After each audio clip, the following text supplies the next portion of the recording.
Welcome back to the show. So today I'm so excited because the topic for today relates to mostly young people. As usual, we have our guest, Mr. Bolaji, who will be taking us on the insightful journey. And the topic for today is knowing red flags and green flags, what to watch for in a relationship. So we'll be back after the break. Stay tuned.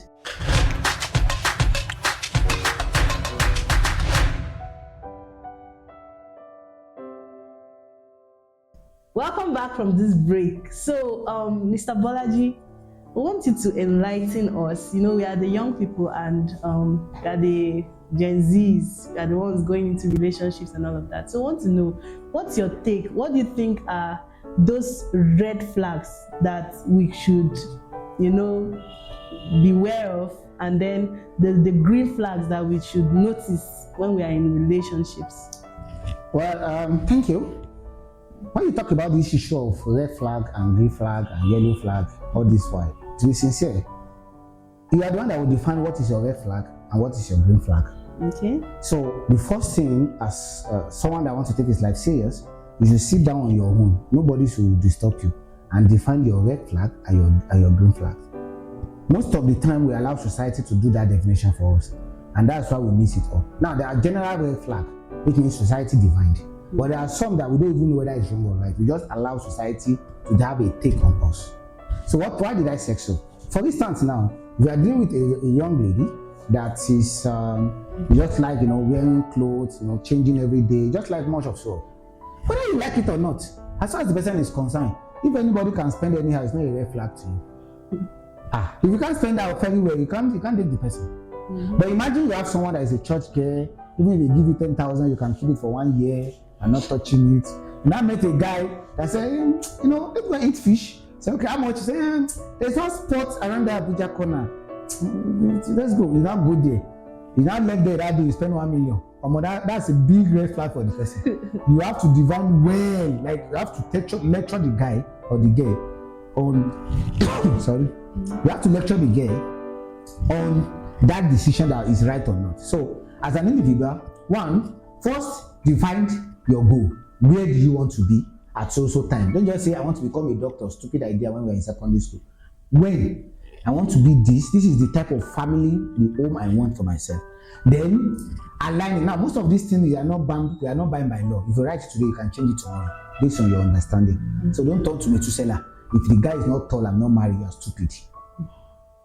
You're very stupid. If all of them are short, better manage them. Manage them. So when you write tall and short keep coming, go and ask the Lord. If you don't have the Lord to ask for common sense. It's not that they are coming, they don't meet every other thing. So my point is, a lot of people stick with what they put down, and it should not have hole about you. You put it down to guide you, not to lead you. So it's a guide, not a lead. So write them down. What and what do you think you want in a home? I want a home that is godly. When you list it down, once a man come into the land, now you are not now divine that's your green light, or the green card, as you call it, green flag as you call it. So you divine it. Now some of the things that will guide you on divining things too is what will happen around you. If you see somebody that husband is beating, you put it down. Any man that will beat me, I will not marry. Now when you put that, you now ask yourself, what make man beat woman? Go and Google it if you don't know. So God will give you some guideline here. So when you meet a guy that is doing something close to anything you don't want, you monitor it well to be sure whether is it close or is it is. Now, once is what you don't want, please, it's not about, okay, this guy is not doing what I want, I jump out. No, life is not working that way. First thing is, study why he's doing it, check it. Some people have been doing it out of copy. They don't do it, but our friend is doing it, so he felt like, let me play long, and that's it. Check. If you check and discover that, oh, this is his character, that's what he's doing, or he can't do without it, then it's a red flag. You pull it out. Now, there are general one that I will just give, but please don't use this as a guideline. This is just to guide you. Don't make it a standard. Just to be a guideline. One of it is, if you are from a Christian home, when you see a guy that is drinking, it's a big red flag for you. A guy that can't save in real time is a big red flag for you. A guy that cannot boldly tell you where you want to be in 5 years is a big red flag for you. Because you are a female, especially for female now, especially for a female, you are meant to submit to someone. So the person you want to submit to must have head, unless both of you will have no head. So you can't be following a guy that don't have a plan for himself for the next 5 years, 2 years, 3 years. So when you get married, no matter all the idea you have, you are studying to somebody that don't have any idea. So how are we going anyway? It's even better I tell you the idea. And the idea, it did not come to pass. It's normal. All of us want to become doctor when we're in secondary school. Everybody else. So my point is, it's not an issue. But tailor it down. Once you're able to do that, then you're good to go. So with that, you'll be able to make your final decision. This person is good for me. This person is not good for me. This is fine. Now, please, when you are doing all these things, especially if you're a Christian, the power of prayer is more important than them all. But please, don't be fool. If you have not been hearing God, don't start hearing it in marriage. I don't know why I keep saying this statement. Why am I saying this? So that you will not go and use your own flex to control yourself as if it's God talking to you. There is a way money talk through flex. And they talk to everybody, including male and female.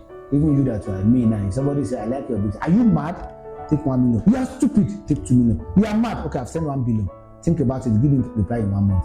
You take somebody that God have breaking. Disappear. 99.999 of guys will say, sir, can you put me on salary and take the I'm telling you the truth. So my bottom line is check it. Once you check it, then and for the guys too, it's the same thing. It's the same thing. I've seen a lot of guys, they will say a lady, they say, I don't like fat lady, I like slim lady. Now, when they now marry the slim lady, after marriage, they now discover that the parent become fat after giving birth to 2 or 3. So what happened? So that's some things you consider. So some things you divine as red flag will not actually be red flag. But you know that if you have divined it, there is a way you will know you will not get fat. The chance is slim, but there is hope. Let me give an instance. If you go to their house and everybody in their house, both mother and father, they are like bloom. You know that even if you give birth to 20, the chance is slim you will get fat. Do you get my point? Those things are not factors, but to some people are factors. So, in summary, to define a red flag, there is a general red flag, which is the parent should not be able to beat, smoke, be able to save and the like. But define your red flag. Once you define your red flag, anything outside the red flag is define your green flag. Once you define your green flag, anything outside the green flag is the red flag. And whatever you define as your green flag should not be your Lord. It's only your guide. So when one is not tally, you are liberty to carry your pen and make a correction. Because it's your journey of your life. Are we together? I've seen people that write lists like that and then they now stick to it as if their life depends on it. And that is not the primary assignment. That's for people that don't believe in religion and you have not been hearing from God. If you have been hearing from Lord, every other thing you've said so far in this section is useless. Just follow whatever He asks you to do. Why? No better than you. And somebody know better than you, even if it is stupid, it still makes sense than you. Thank you. Thank you so much, sir. Gen Z, some people are paying attention. So, first of all, you have to know yourself, like understand what you want or your future before you can define your red and green flag. And they're not supposed to lead you, they are just guides. Thank you very much, sir, for that insight. We are very honored to have you, and I'm actually learning a lot. Thank you, and stay tuned to this channel to get so many more exciting and interesting insights. Thank you. Bye.